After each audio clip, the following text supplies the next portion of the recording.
Hello and happy holidays. Today we are going to read Carla and the Christmas Cornbread, written by Carla Hall and illustrated by Cherise Harris. It's Christmas Eve, one of my favorite days of the year. That's when Mama, my sister, Kim, and I go to Granny's house to celebrate the best holiday ever, Christmas. Every year I pack my holiday pajamas and my trusty sidekick Bubba. And every year I ride in the back seat, which is always piled high, high, high with Christmas presents. The best part of the ride is watching the lights twinkle on the houses as we whiz by. When I see the sign that says it's 20 miles to Lebanon, I know we are almost at Granny's house. Granny makes the best cornbread in the whole wide world. Cornbread is my favorite. Kim fiddles with the radio and finds a station playing the Jackson 5. Santa Claus is coming to town. We all sing along. Almost there. Granny is looking out of the kitchen window when we pull into the driveway. Granny, is the cornbread ready yet? I shout. Well, Merry Christmas to you too, Carla and Bubba. Merry Christmas, Granny, I say. Is the cornbread ready yet? Now that you're here, I can start baking it, she says. Granny pulls the cast iron skillet out of the heated oven and pours cornbread batter into it. Hiss! Pop! The batter crackles as it hits the hot pan. Little bubbles dance around the edges. Granny uses her big oven mitt to put the skillet back in the oven. 20 more minutes until the cornbread is done. I can't wait.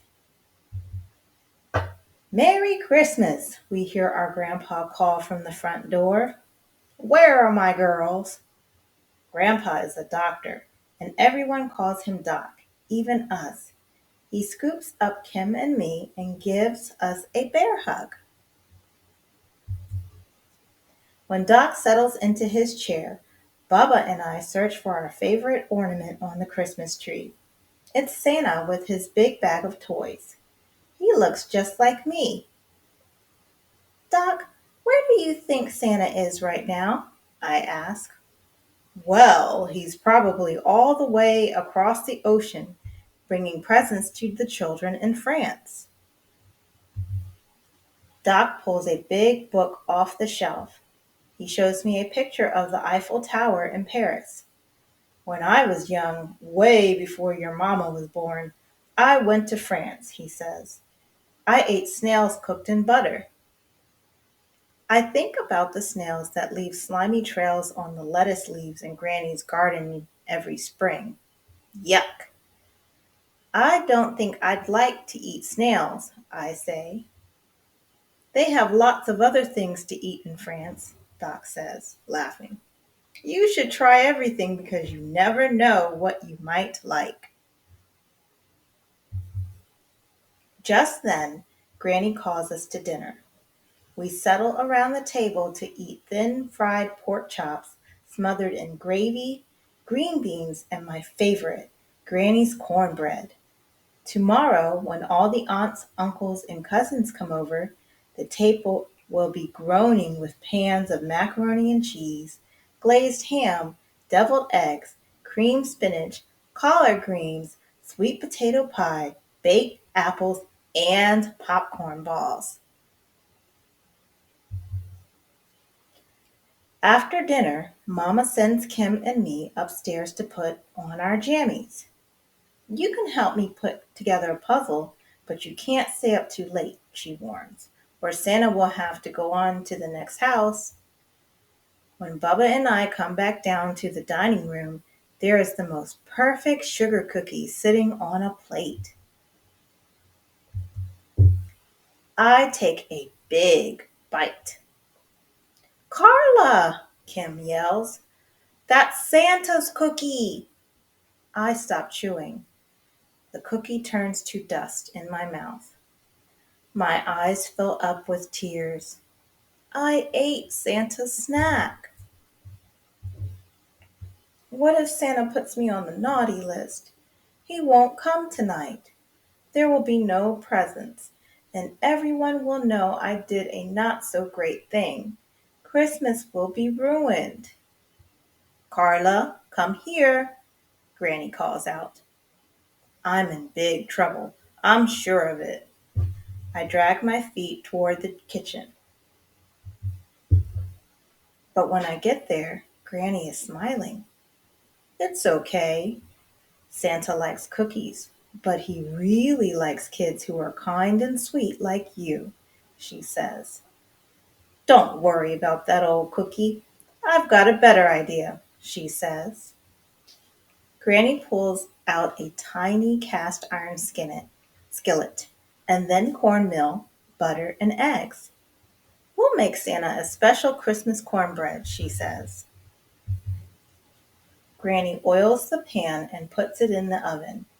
She shows me how to mix together the cornmeal, baking powder, and salt. Then whisk in the eggs and buttermilk and pour the batter into the hot skillet. Finally, Granny puts the pan back in the oven. While the cornbread bakes, Granny puts soft butter, sugar, cinnamon, and a touch of almond extract in a bowl and gives me a spoon to mix it up. Cinnamon butter.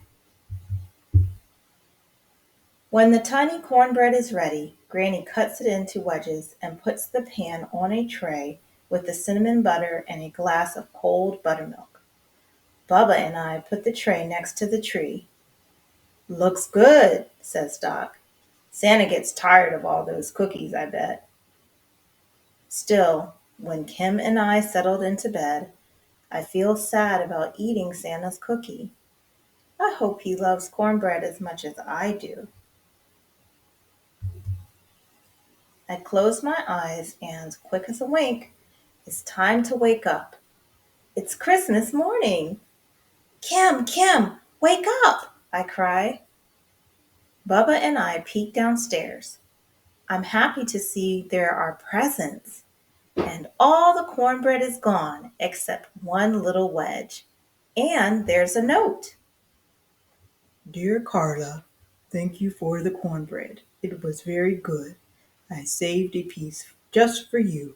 Merry Christmas, Santa. It's the best Christmas ever. The end. Well, I hope you enjoyed today's story. Please make sure you subscribe, and I'll see you the next time. Bye.